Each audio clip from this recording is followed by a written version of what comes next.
Hey guys, what's going on? It is Chris here. Once again, looking ahead to today's slate for the 20th of February. Once again, hopefully you guys all did pretty good last night. Some massive scores out there for sure. We did not get to play. I was actually busy about an hour before lock. Thought I was going to be able to do stuff, but didn't get time to do it. So yeah, didn't have a lineup yesterday, but saw that the scores were massive last night. So Joel Embiid went off for 93 or something crazy. So yeah, like I said, hope you guys all did pretty good. Once again, as normal, if you guys like the video, leave a like, I appreciate it, and also hit that sub button as well. And if you guys want to get in and come join us for NBA, would love to have you guys. All you need to do, hit us up on our Twitter. That will be in the comment section below. Click that link, take you right to our Twitter. Message us and give us a follow. Away guys are there as well. And like I said, we are going to be doing a NASCAR. Would love to have you guys come join us for that as well. So yeah, we got a nice 5-gamer today. Should be pretty chalky. An hour later than normal. So keep that in mind. 8 p.m. Eastern time is the start time. So let's go get into our first game of the day. Golden State and Charlotte. So Charlotte hasn't played for a couple days. Had some health protocols going on. So they are finally back at it here tonight. So anyway, this is a back-to-back for Golden State. They lost to Orlando, of all teams. I mean, Orlando did play him pretty well, but yeah, man, Curry's just been up and down. I mean, he's getting his shot, and everything like that. He's put up a ton of points, but just not doing a ton of anything else, unfortunately, for fantasy purposes. So, more of a GPP guy for sure. LaMelo's going to get a lot of ownership, especially with Graham doubtful. So, got to be looking at LaMelo. This is a prime matchup for LaMelo, right? Going up against Curry, he's going to want to ball out. So definitely love LaMelo. Terry Rozier has been absolutely balling as well.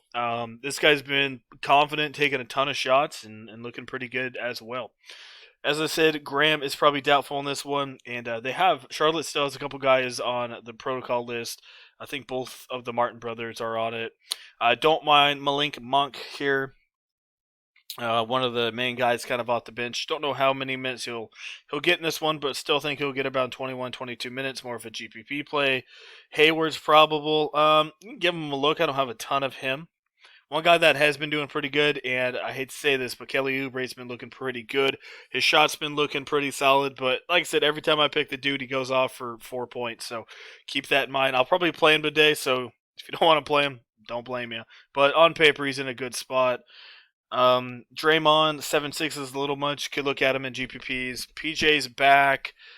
Maybe he does something here. He has just not done anything, unfortunately. Bridges 5-4 is a little much. I could see him get 28 to 30, but not a ton of upside with him. Then we got Cody Zeller. Only big thing with him is his minutes the last week have been absolute crap. 20, 26, 23, 25. And it's not because he's getting in foul trouble. They're just playing small ball, and I kind of expect the same thing here since Golden State doesn't really have a true center. So I don't think Zeller's going to play a ton of minutes. Could he hit value? Of course he could for sure.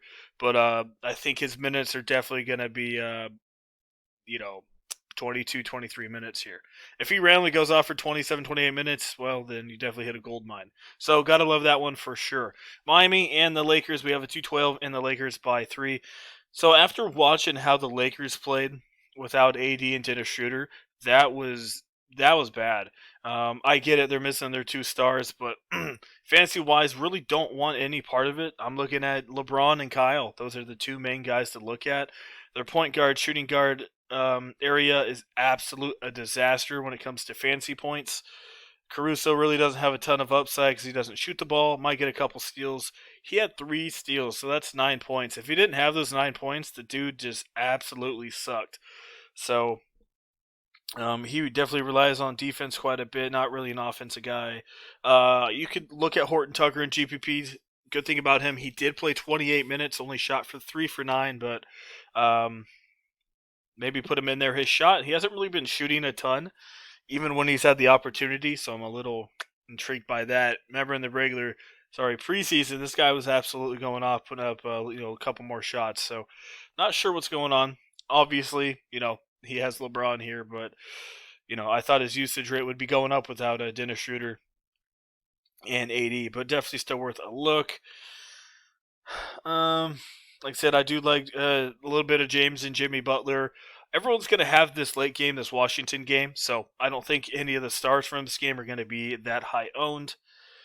And that's mostly it. I'm not really touching Montrez. Like I said, after the last time I picked the dude, Vogel literally played the dude 15 minutes, so in 18 minutes the game before. So I don't know what's going on with him. Who knows, man? Maybe he goes off for 30 minutes tonight and scores 30, 35. Could happen because I'm not going to pick him. So maybe Harrell in a GPP.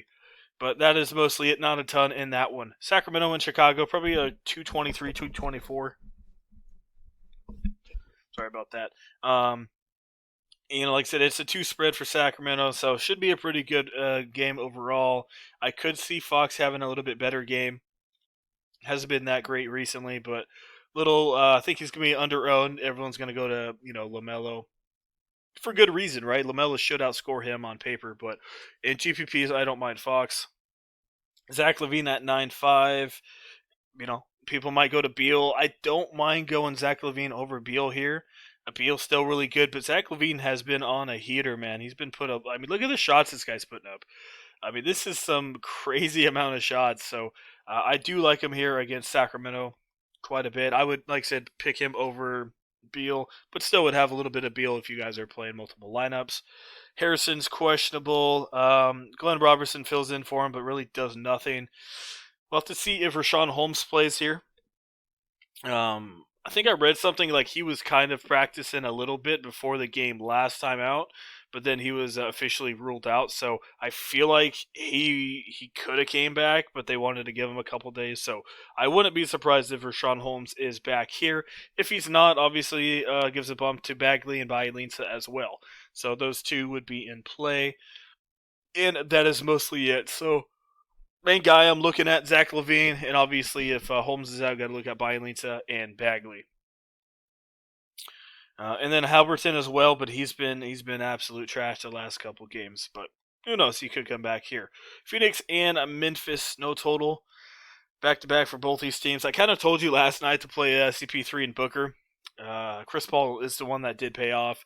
He had 55.3, and I also told you I really liked Embiid, so hopefully you guys did play him. But I think this is a little bit slower game here. It was only a 109-95 to Detroit. I know they played a little bit quicker here, but I don't have a ton in this game. I think Chris Paul could still be worth a look. John Moran at 7.4, you could look at him, but he does have CP3 on him. If Dylan Brooks is out again, you can look at Allen or Desmond Bane. Bane had 25 minutes against Detroit, so definitely not too bad off the bench. Don't think a lot of people will play him, and he's only 3,900. Power forward, Clark did get the start, so maybe put him in there. Played 34 minutes, that's a good sign. If he starts again at 58, I think he's worth a look at GPP. At very, very low ownership and not really too into those centers. All right, last but not least, the chalky game of the day, Washington and Portland. 242 in Portland by 3. So this one should be an absolute, on paper, should be an absolute good game to watch if you like the offense. Lillard's been picking it up, man. Shooting pretty dang good. Usage rates in the 40s. Got to put him in there. Westbrook, of all people, turning it around a little bit, right? Get a little bit more confident with his shot. He's not shooting crazy well, but he's definitely put up the shots. And kind of looking like the old-ish Westbrook that we've seen. Obviously not the same, but he's, turning it around. So definitely don't mind Westbrook or Lillard. Probably would pick Lillard, a little bit more upside in a way higher usage rate for sure. Here's Beal. Like I said, he is not looking bad. I like Zach Levine, but I think Beal has way more upside than Zach. But I think Zach can get you 46 to 50, and Beal could get you 45, or maybe go off for 55 or something like that. So basically, Beal a little bit more upside. I think Zach Levine's a little safer though if you're playing cash games, but overall, probably pick Beal, but it's up to you guys. Ryu Hachimura has been looking if you want 5'9", if you want a ton in this game. Carmelo Stowe coming off the bench, a little bit faster paced game. Usage rate solid off the bench, might get you 25-26. Derrick Jones Jr. looking solid. Probably going to put him in there at only 4,400. Covington's looked pretty good, but this is because of his defense has been stepping up. He's had 10 blocks in the last 2 games. That's crazy. So overall, offense is not really there. His usage rate is really bad, and I don't like that, right? Dude's not taking a ton of shots, so if his defense is not there, you're kind of screwed. So 6'4" is a little much. Definitely could pay off for sure. But I think the guy you got to go for is Bertans for sure. Minutes have been increasing quite a bit, playing about 30 to 31 minutes. That's where he's going to sit, probably coming off the bench. He may start, but even off the bench, got to look at Bertans, and I do like him quite a bit. And moving on to centers, Cantor, he's worth a look, but definitely not a must-have. So let's go plug in a couple guys for you. So we're going to go put in Bertans. Like I said, you literally could just stack almost this entire game right here if you really wanted to. Let's go Lillard, LaMelo, shooting guard. Let's go Terry. I don't think I have enough money to get those big boys, though. Yeah, we're only at 6'1". I don't think there was a ton of value out there. Let's go Derek. Trying to go GPP for you here. Center is not that great.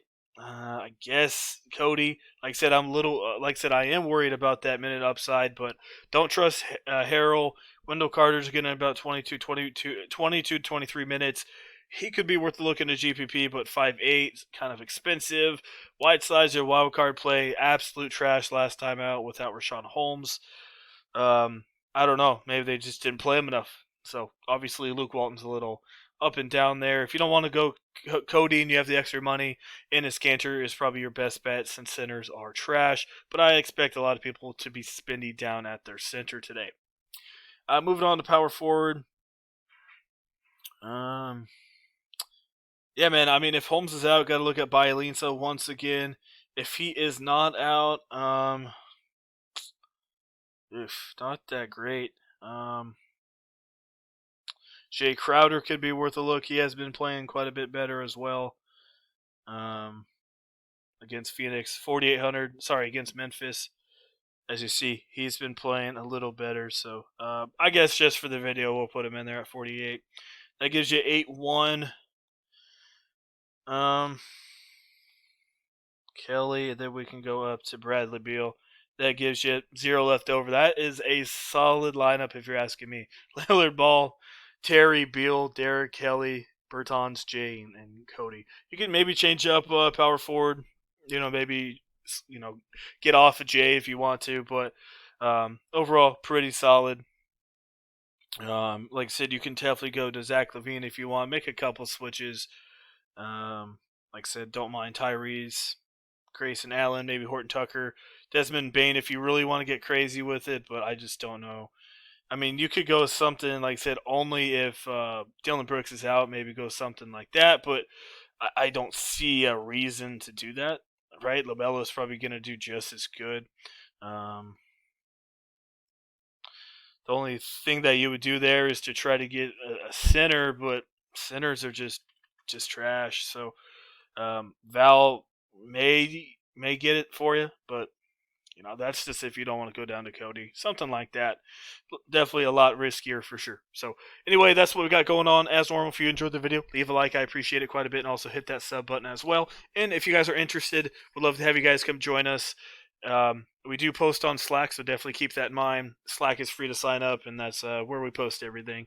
And hit us up on Twitter. That would be in the comment section below. Click that link, message us. We'll get you all set up, like I said, for NASCAR and for NBA. So, all right, guys, that's it. Once again, thanks for watching, and we'll see you guys a little bit later on.